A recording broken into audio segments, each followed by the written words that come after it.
Bonjour, je me présente Sylvain Saint-Louis, conférencier depuis plus de 30 ans et bienvenue dans le monde du GPS. Au programme, je vais vous montrer les éléments essentiels pour faire une bonne acquisition d'un GPS. Même si vous avez déjà un GPS, peut-être que vous êtes dû pour le changer, peut-être que vous avez fait un bon choix. Est-ce que ça vaut la peine de changer de GPS? Et puisque les GPS évoluent constamment, je vais plutôt vous guider avec les éléments essentiels pour faire une bonne acquisition.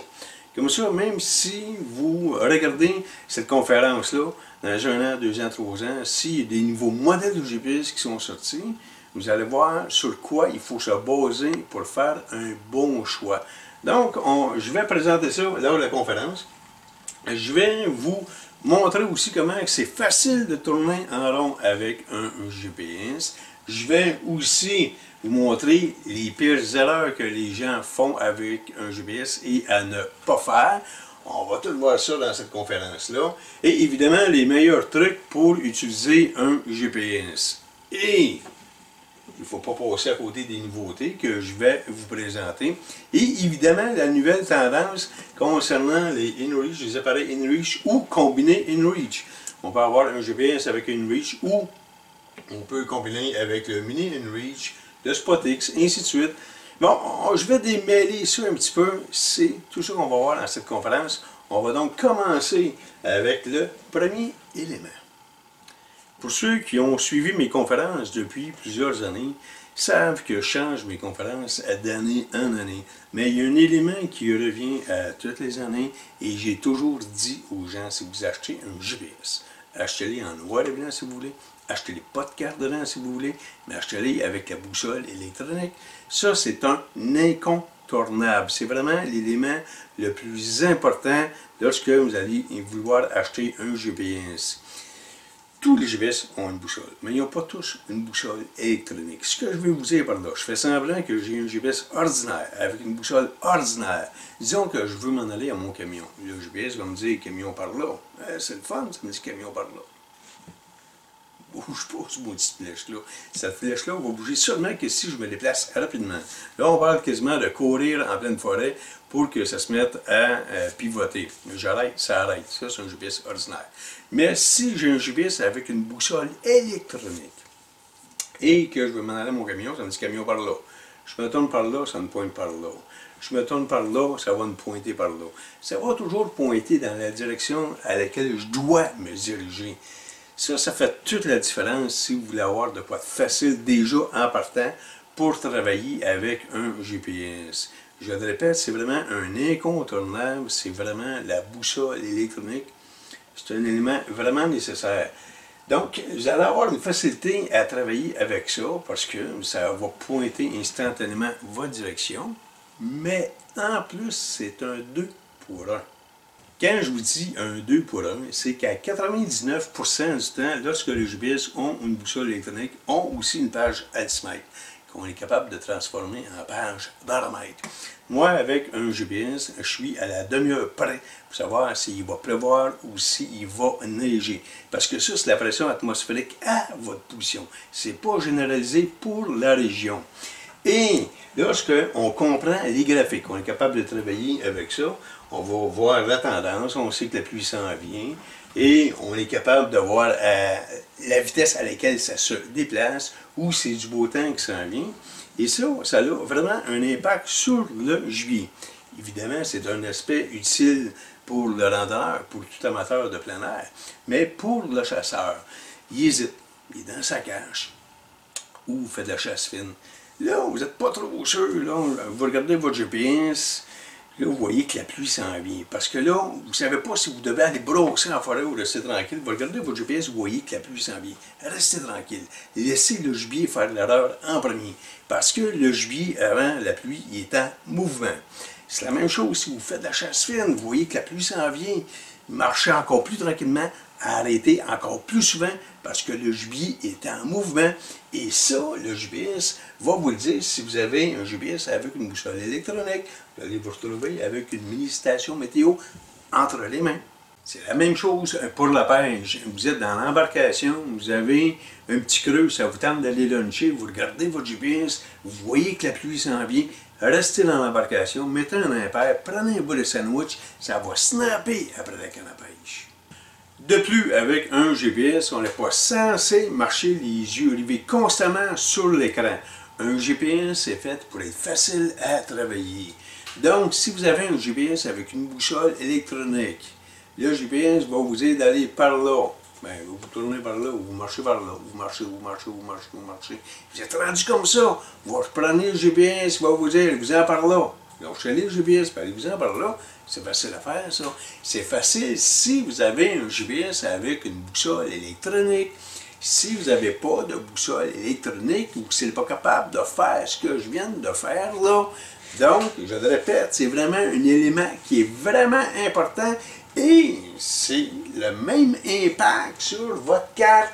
La ligne sur l'écran, elle ne suit pas bien et elle n'est pas instantanée parce que vous n'avez pas un GPS avec une boussole électronique. Le deuxième élément que je vais vous conseiller, c'est un GPS à écran tactile. Évidemment, ça dépend toujours du budget, mais si vous avez le choix, beaucoup plus facile de travailler avec un GPS avec un écran tactile. Par contre, il y a des gens qui ont eu peur avec ça, ont entendu parler de la résistance au froid, l'eau. Personnellement, je ne reviendrai plus avec un GPS avec des touches. Je gagne ma vie à faire des formations de GPS et je vais à la baie James en moyenne 12 fois par année depuis au moins 20 ans. Et là-bas, il ne fait pas froid, il fait fret. Et c'est des GPS à écran tactile qu'on sert. J'ai des équipes personnelles qui font des compétitions en motoneige de 7 îles à Coudjouac et ça dure 10 jours de temps. C'est des GPS à écran tactile qui servent. Donc, n'ayez pas crainte, c'est pas à cause qu'ils sont tactiles, qui sont plus frileux que les autres. Et pour ceux qui ne le savent pas, ceux qui ne sont pas habitués avec ça, on peut, la majorité des GPS à écran tactile, on peut s'en servir avec un gant. Et un GPS de ce genre-là, on a même une application, pour ceux justement qui ne connaissent pas ça, pour rendre l'écran plus sensible, pour justement l'utiliser avec un gant. Et au détriment d'enlever mon gant 50 fois dans la même journée, je préfère travailler avec un GPS à écran tactile plutôt que de revenir avec les touches. Et quand je parle de la vitesse d'exécution, quand je veux marquer un waypoint avec un GPS qui a des touches, par exemple, je veux l'appeler camion, je tâche le petit joystick sur le C, Enter, je tâche le petit joystick sur le A, Enter, et ainsi de suite. Tandis qu'un GPS à écran tactile, C-A-M-M-I-O-N, c'est facile du tactile. Des messages avec un GPS que des touches, on n'en met pas. C'est ben trop long. Un GPS avec écran tactile, vous voulez mettre un message doré de 10 livres pris avec une jig jaune ou n'oubliez pas la caisse de 24. Ça dépend de ce que vous voulez inscrire. C'est vraiment rapide à travailler. Donc, beaucoup plus rapide un GPS à écran tactile qu'un GPS avec des touches. Et quand je parle que c'est facile à travailler avec un GPS à écran tactile, plutôt que de taponner à travers diverses pages de navigation, vous pouvez mettre toutes les applications auxquelles vous travaillez sur la première page. Vous voulez aller sur votre carte, vous voulez aller sur votre boussole, vous voulez marquer un waypoint, vous voulez aller dans votre tracé, vous voulez aller sur votre mini-station météo, tout est là, vous ne cherchez pas. Donc, vraiment plus facile à travailler et ça, c'est facilement modifiable. Vous mettez vraiment les applications auxquelles vous vous servez. Le troisième élément est de comprendre son GPS. Quand même, vous auriez le meilleur des GPS. Si vous ne savez pas comment vous en servir, ça vaut ce que ça vaut. Dans un GPS, il y a au moins 3 heures de programmation à faire là-dedans. Et pour bien faire une programmation, ça prend des connaissances en orientation. Et tant et aussi longtemps que la programmation ne sera pas faite, à chaque fois que vous allez mettre la main sur votre GPS, vous allez vous chercher là-dedans. Des fois, ça marche, des fois, ça ne marche pas. Le secret, c'est la programmation. Et ça va faire en sorte que vous allez prendre votre GPS, par exemple, au bout de 6 mois. Donc, bien facile, ça. Mais oui, il est tout programmé. Le secret, c'est vraiment la programmation. Il faut le mettre à votre main. Il faut le rendre facile à utiliser. C'est pas normal de taponner avec un GPS, se chercher là-dedans. Il faut vraiment le comprendre. Et là-dessus, je vous raconte une petite anecdote. Souvent, lorsque je fais des formations avec des groupes, 5-6 chums ensemble. Souvent, une personne va sortir du groupe plus que les autres, dans le sens que cette personne-là est reconnue par ses pairs bien souvent pour connaître son GPS, et cette personne-là vient souvent par respect par ses chums pour être dans le groupe. Et c'est la première personne à la fin de la formation à me dire « Moi, je pensais que je connaissais mon GPS ». Il y a énormément de programmation à faire dans un GPS. Donc, idéalement, prévoyez une bonne formation, c'est le secret. Regardez bien justement le genre d'erreur qu'on peut faire facilement avec un GPS. Lorsque on ne connaît pas les termes ou le langage du GPS. Le système le plus connu lorsqu'on veut donner une position à quelqu'un est en latitude et en longitude. Mais le système le plus populaire est interprété en degrés, minutes, secondes. Sauf que tous les GPS sont tous programmés par défaut en degrés, minutes, millièmes de minute. Ce que je veux dire par là, c'est que lorsque les gens se perdent, ou qu'ils abattent un gibier par exemple, ils veulent que vous ayez les rejoindre. Ils vont vous dire, par exemple, viens me rejoindre, tu es à 46 degrés, 26 minutes, 84 secondes. Mais ça se peut pas 84 secondes, ça dépasse 60. C'est pas des secondes, c'est des millièmes de minutes. Mais tout le monde va dire secondes au lieu de dire millièmes de minutes, parce que c'est ce qui leur vient à l'esprit automatiquement. Donc, si quelqu'un dit 84 secondes, oui, ça peut allumer une lumière, mais si la coordonnée ressemble à ça ici, les gens vont dire 45 degrés, 26 minutes et 34 secondes. C'est pas des secondes, ça, c'est des millièmes de minutes. Juste parce que les gens ont mal interprété le système de coordonnées, c'est 850 mètres à côté de la position. C'est pas rien, ça. Puis regardez bien, c'est pire que ça. Vous pouvez en faire même le test. Quand je dis pire que ça, je forme beaucoup d'équipes de recherche, des pompiers, ainsi de suite. Quand que le répartiteur reçoit une position, par exemple d'un cellulaire, la position dans le cellulaire est en degrés, degrés, degrés. Lorsque le répartiteur reçoit des chiffres, lui, il répète ces chiffres-là. Donc, les équipes de recherche rentrent ça dans leur GPS qui, par défaut, est programmé en degrés, minutes, millièmes de minute. Là, on parle de 25 kilomètres à côté, c'est pas rien ça. Même la recherche en hélicoptère devient ardue. 25 km à côté, c'est pas rien. Encore une fois, juste parce qu'on a mal interprété le système de coordonnées. Il faut comprendre ces divers langages-là. Évidemment, si vous marquez un waypoint, il s'appelle camion, on s'en fout.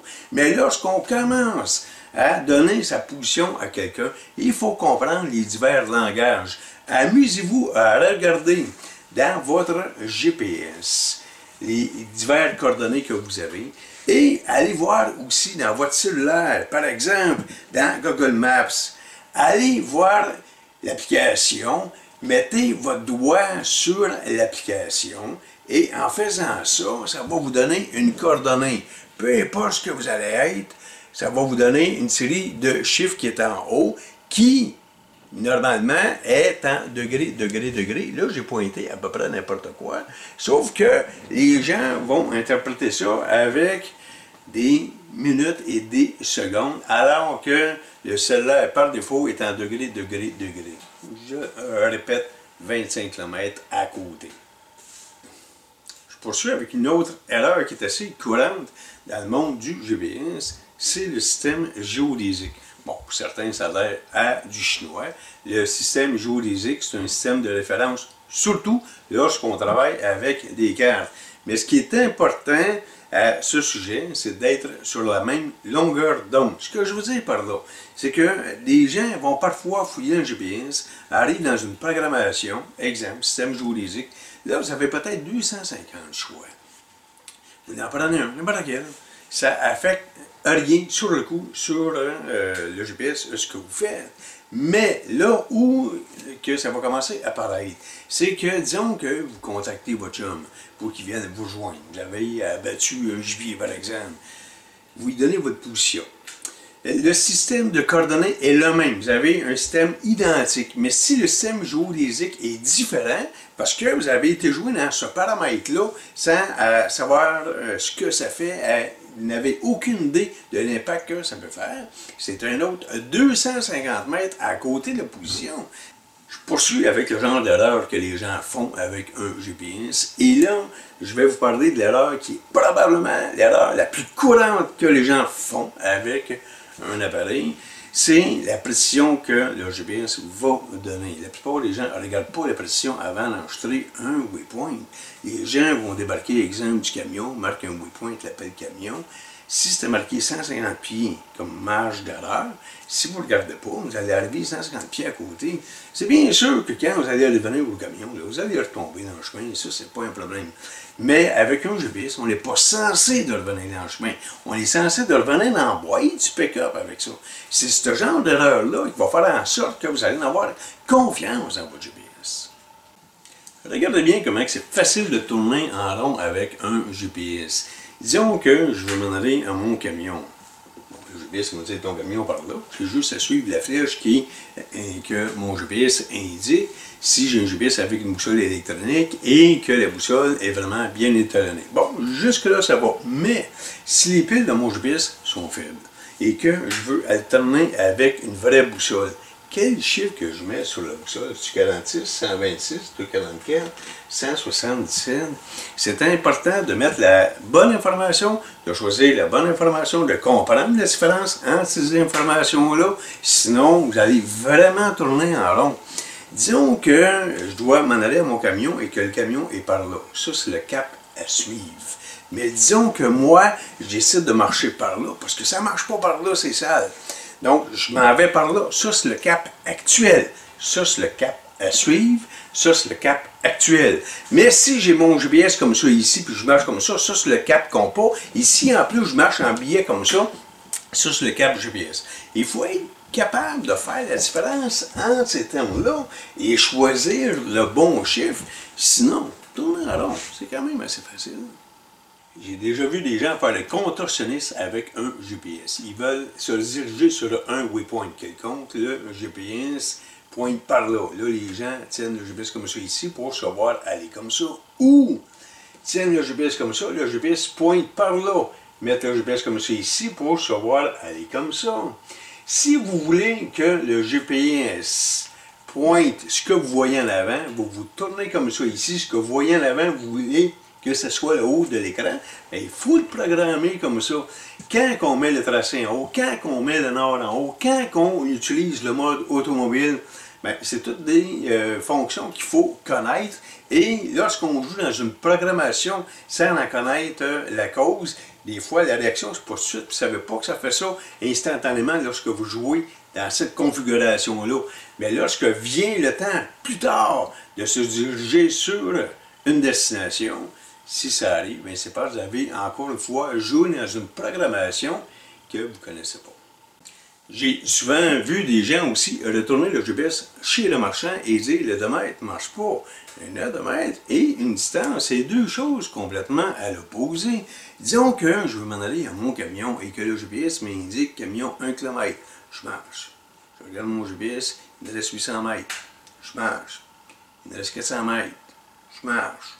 Il me reste 30 mètres. Et là, le camion, ça, c'est la distance. Mais si j'enlève l'information de distance et que je la remplace par l'odomètre du trajet, c'est le contraire qui se produit.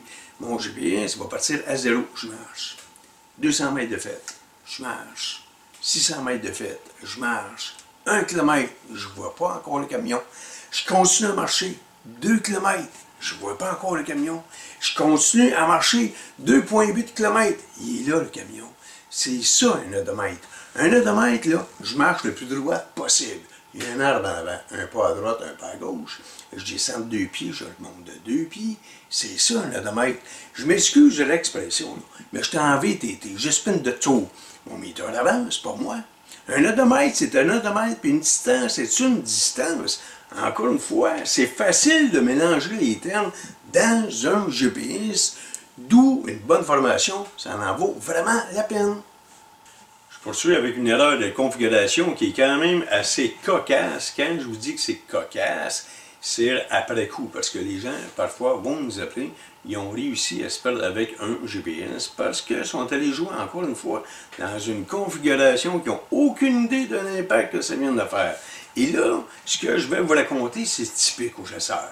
Le chasseur, question de se pratiquer avec son GPS. Il arrive dans une configuration.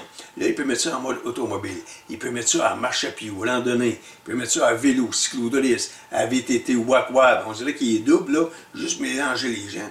Et là, le chasseur, des fois, il est allé jouer là-dedans, il regarde ça en marche à pied.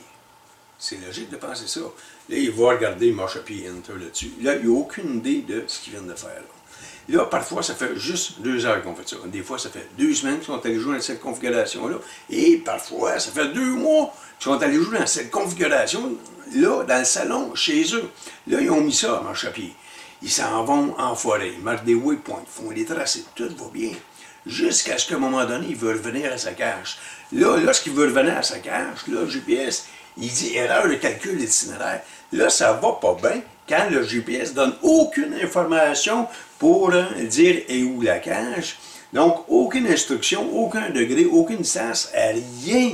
Parce qu'il a choisi le mode marche à pied ou randonnée. Il n'y en a pas de trottoir dans le bois. Votre GPS va vous dire calcul impossible. Je poursuis l'explication. Là, les gens sont en VTT, ils veulent aller à leur cache. Ils ne veulent pas passer à travers le bois, ils veulent suivre le chemin de bois, mettre ça à VTT. Le GPS, encore une fois, dit erreur de calcul. Pourquoi? Ben, c'est pas un chemin de VTT, c'est un chemin de bois. Un chemin de bois, appelez ça comme vous voudrez. Un chemin de bois, un chemin forestier ou un chemin, c'est un chemin. Il faut prendre le mode automobile. Je poursuis l'exemple pour bien comprendre. Je suis toujours dans ce chemin de bois-là. Je suis en vélo. Moi, je ne veux pas passer à travers le bois pour aller à ma cache. Je veux suivre le chemin de bois. Je mets le GPS à vélo. Le GPS va me dire calcul impossible ou erreur de calcul des itinéraires. Pourquoi? Ben, c'est pas une piste cyclable, c'est un chemin de bois. Comprenez-vous la logique qui se traîne un petit peu en arrière de ça? Donc, si vous êtes dans un chemin de bois, que vous soyez à pied, que vous soyez en raquette, que vous soyez en motoneige, si vous voulez suivre le chemin, c'est le mode automobile. Si vous êtes en vélo sur une piste cyclable, vous le mettez à vélo, il va le donner le chemin. Mais si vous êtes à vélo dans un sentier pédestre, bien, ça ne fonctionne pas.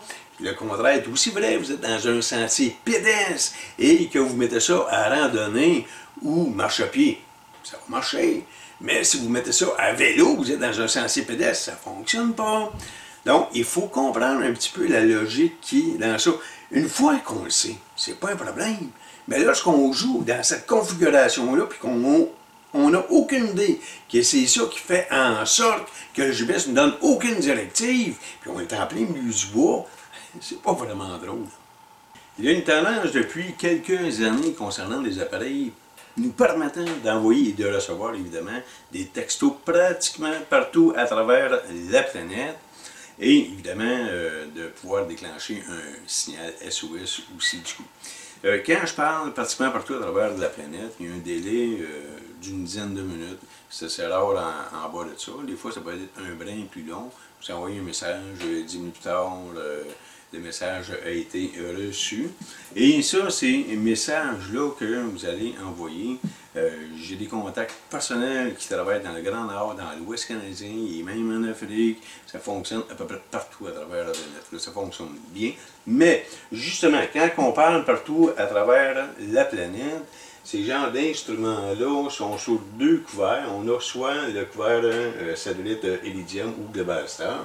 Quand on parle des appareils inReach qui sont sous Garmin, c'est des appareils de Garmin maintenant, ça c'est pratiquement partout à travers la planète. Le secteur Iridium couvre vraiment grand, tandis que Globalstar couvre moins grand. Bon, ça dépend dans quelle région vous allez aller, là. Probablement qu'un des deux va faire de l'affaire, mais ça sera à vous de voir. Et ça se développe constamment. Donc, si vous êtes à un endroit fixe et que Globalstar, disons, a du signal, bien, probablement que vous êtes correct là. Ça sera à vous de voir dans quelle région que vous allez. Bon, ça, c'est une chose. L'autre chose qu'il va falloir voir et vraiment porter attention, ça va être le forfait. Bon, cassez-vous pas la tête avec le forfait, c'est pas vraiment dramatique. On peut avoir un forfait de base, par exemple, qui va commencer dans le coin d'une vingtaine de dollars par mois. Vous pouvez l'arrêter ou si les mois vous ne l'utilisez pas. Il y a plusieurs arrangements que vous pouvez faire. C'est pas là le problème. Et vous pouvez les modifier aussi en cours de route. Le problème, ça dépend du genre d'activité que vous allez faire. C'est ça, avec le forfait, qui va faire en sorte que vous allez choisir l'instrument auquel vous allez avoir besoin.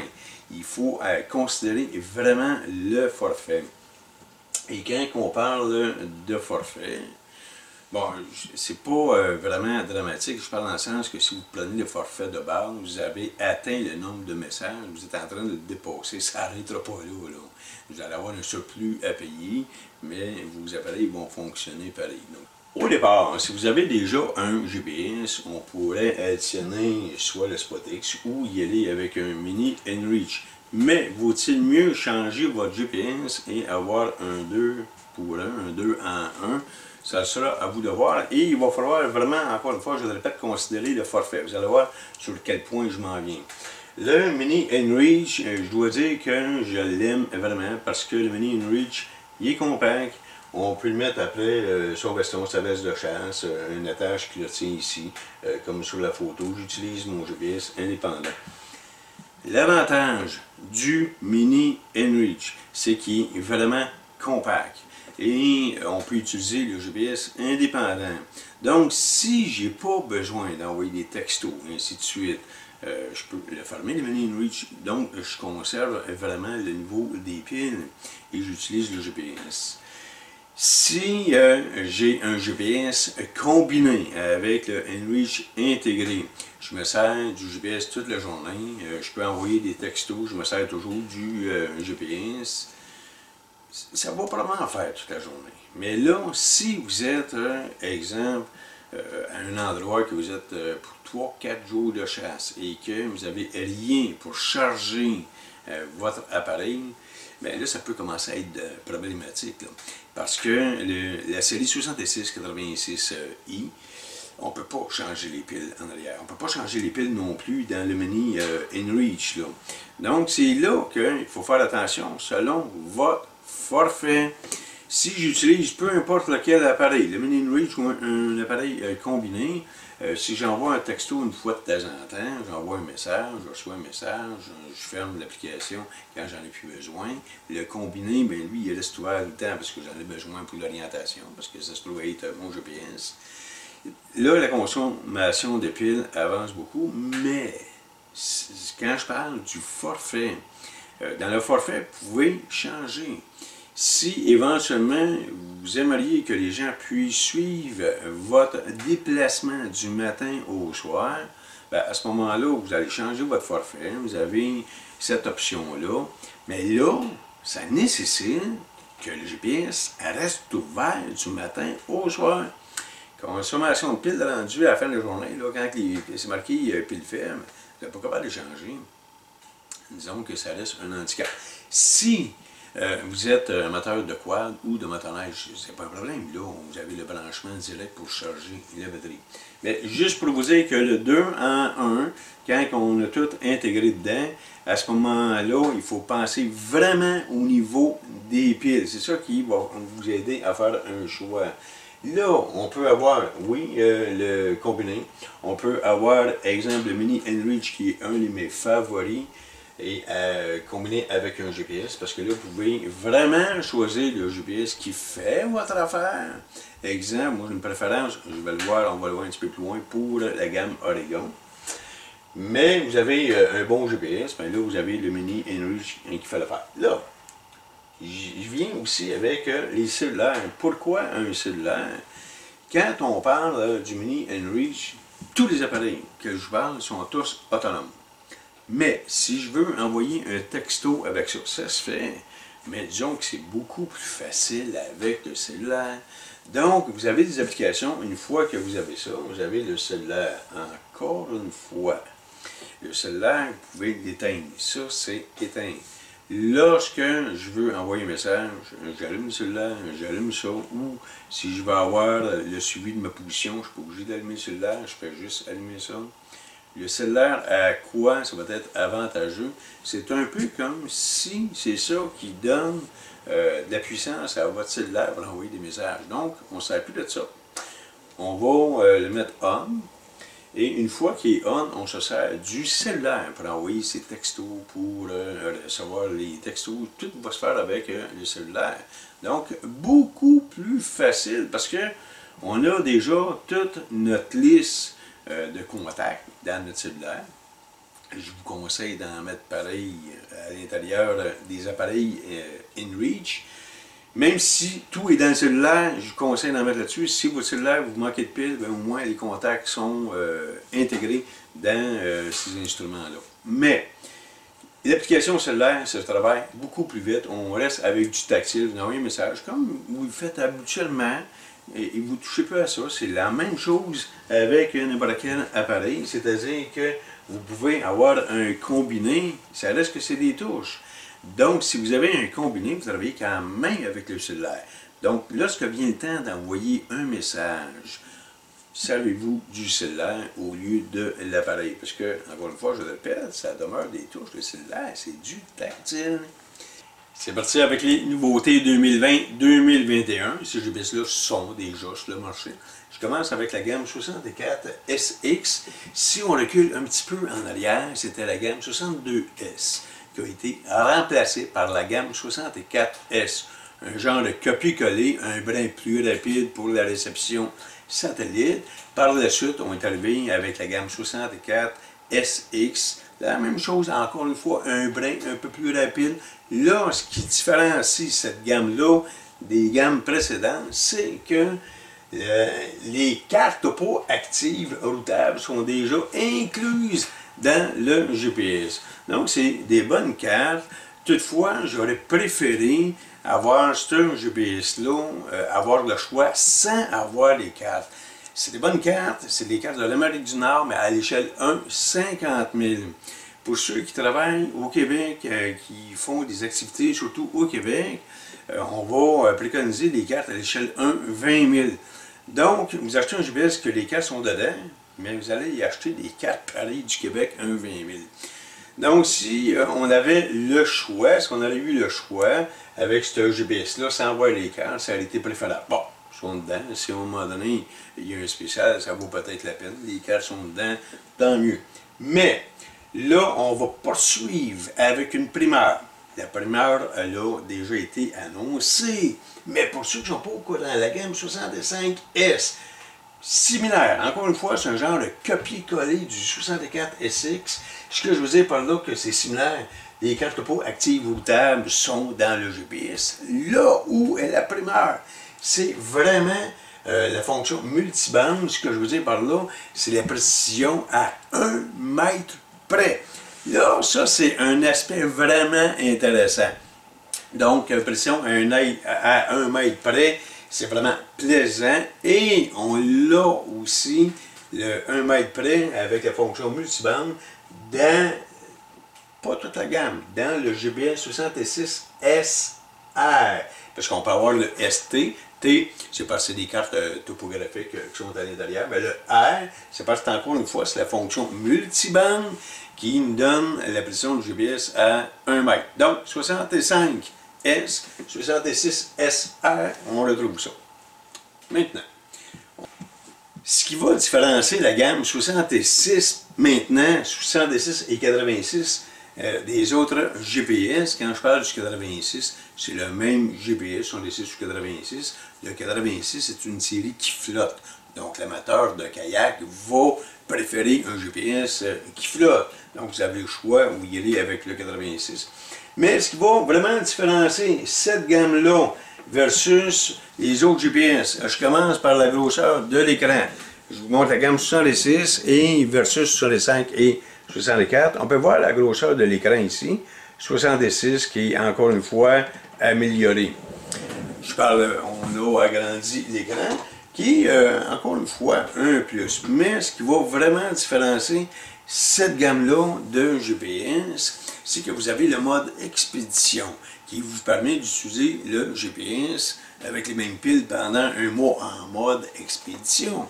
Vous avez aussi le Bird Eyes intégré. Quand on parle du Bird Eyes, la photographie aérienne, on peut, avec la plupart du GPS de Garmin maintenant, accéder à Bird Eyes, mais là, on l'a direct. C'est-à-dire que vous avez l'application directement une fois que vous êtes connecté au Wi-Fi. Vous allez télécharger le secteur que vous voulez ou les secteurs que vous voulez. Vraiment facile, parce qu'on l'a direct dans le GPS. Donc, cette gamme-là, 66, on a le Bird Eyes, on a le mode expédition. Il y avait une lacune avec la gamme 66 au niveau des tracés. Il fallait passer par 3 applications pour enregistrer un tracé et être capable de le voir sur l'écran. Ça a été corrigé avec la mise à jour. Donc, si vous avez cette lacune-là, allez faire une mise à jour et vous allez vous retrouver avec une application. Les 3 sont là, mais vous allez être avantagé en passant par une seule application au lieu de passer par les 3 pour enregistrer un tracé. Donc, la lacune au niveau des tracés a été corrigée.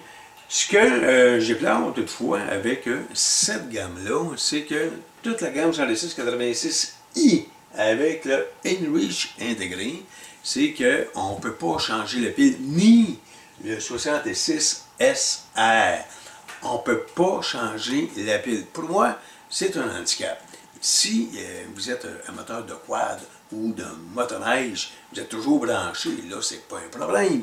Mais si vous êtes en fin fond du bois, vous faites de la chasse, la randonnée, oui, vous pouvez avoir un power bank, mais c'est toujours d'autres matériels à amener. Je poursuis avec mes favoris, qui est encore la gamme Oregon depuis quelques années. Oregon 700 ou 750, le 750, lui, on peut prendre des photos, si on compare à l'Oregon 700. Depuis quand même quelques années, ils sont sur le marché, mais restent encore parmi mes favoris. Belle grosseur, des petites applications qui sont vraiment adorables, qu'on ne retrouve pas dans d'autres GPS, comme désactiver l'écran instantanément avec la touche, on peut la mettre sur la touche. C'est vraiment des applications que j'aime. J'aime bien travailler la gamme Oregon, GPS à écran tactile. Maintenant, l'amateur de quad ou l'amateur de motoneige va peut-être préférer un écran plus grand. Mais avant de vous montrer l'écran plus grand du Montana, je vais juste comparer la grosseur de l'écran de l'Oregon versus le 66 que j'ai parlé auparavant. On peut voir que c'est la même grosseur d'écran. Donc, ils se font vraiment pas de mal. Là, on parle vraiment de la même grandeur. Mais, pour l'amateur de quad, encore une fois, ou de motoneige, je vais peut-être préférer un écran un peu plus gros. À ce moment-là, vous voyez là avec le Montana, je pourrais vous dire que le Montana, c'est un copier-coller de la gamme Oregon. Quelques légères différences, mais la grosse différence, c'est vraiment l'écran. 610 et 680. 680, on prend les photos. Encore une fois, je vous montre la grosseur des écrans pour bien comparer. Donc, on y va vraiment avec un écran plus grand avec le Montana. L'autre différence aussi, c'est que le Montana, c'est pas un tactile qui fonctionne avec la chaleur du doigt. Ça marche avec une pression sur l'écran. Donc, on ne peut pas zoomer avec les 2 doigts comme c'est possible de faire dans l'Oregon. Mais hormis ça, c'est vraiment le même GPS en format géant. Et la combinaison avec un mini InReach avec ces 2 GPS-là, c'est vraiment l'idéal. Et évidemment, on peut y ajouter le cellulaire. Mais sans cellulaire, ça fonctionne pareil. Vraiment une belle combinaison, un beau trio, je vous dirais. Là, le cellulaire pour envoyer des textos combiné avec le mini InReach. Et tout ça combiné avec un ensemble avec ces GPS-là. Maintenant, mon coup de cœur pour 2021, je dois vous dire que c'est le Montana 700. Pourquoi le Montana 700? Encore un écran plus grand. Bon, peut-être que l'écran c'est trop gros pour vous, mais je veux juste vous montrer la grosseur de l'écran du Montana actuel 110-680 versus le Montana 700. 700i, parce qu'on a le InReach aussi intégré dedans. Là, ce qui est vraiment intéressant, toutes les applications qu'on adore dans les autres GPS, on les a toutes réunies dans ce GPS-là. Et je commence par la pile. Lui, on peut, même avec la gamme I, la série Enreach, on peut changer la pile. On peut avoir un bloc pile de réserve.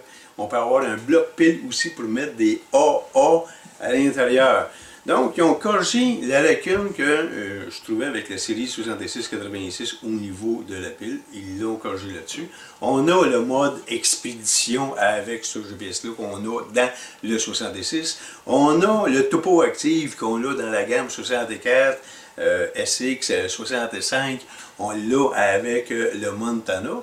Donc, on est allé chercher les petits détails qu'on a dans les autres et même ce que je vous disais tantôt, les applications qu'on a dans l'Oregon qu'on n'a pas dans le Montana, là, ils ont là-dessus. On peut, l'écran ici, avec la touche du petit coup, l'écran s'éteint, on la rallume, on peut mettre l'application sur le Montana, qu'on ne pouvait pas avant avec le Montana. On pouvait avec l'Oregon, mais pas le Montana. Donc, ils ont tout réuni. Pour ça que c'est mon coup de cœur. Et ils ont rajouté aussi, évidemment, on a le Bird Eyes, photographie aérienne, mais on a aussi pour le collier, ceux qui, avec les chiens, pour avoir un collier de chien, ceux qui font la recherche de chien de sang, on peut y ajouter des colliers. Ils ont vraiment tout réuni, toutes les petites applications, ils ont mis sur ce GPS-là. C'est vraiment mon coup de cœur pour 2021 et je pense pour quelques années. Si vous désirez acheter un GPS et être bien conseillé ou suivre une formation chez vous, à domicile ou par le web, ou même avoir de l'aide, orientationazimut.com. Ne manquez pas notre nouveau concept, une formation vraiment interactive. Il s'agit du cahier électronique avec un lecteur vidéo intégré et des cartes pour être capable de faire la formation de façon interactive. Vous n'avez pas besoin de Wi-Fi, vous amenez cette formation-là partout avec vous. Donc, allez voir la courte vidéo pour vous expliquer ce nouveau concept-là. Ça en vaut vraiment la peine. Sur Orientation Azimut, le lecteur vidéo intégré.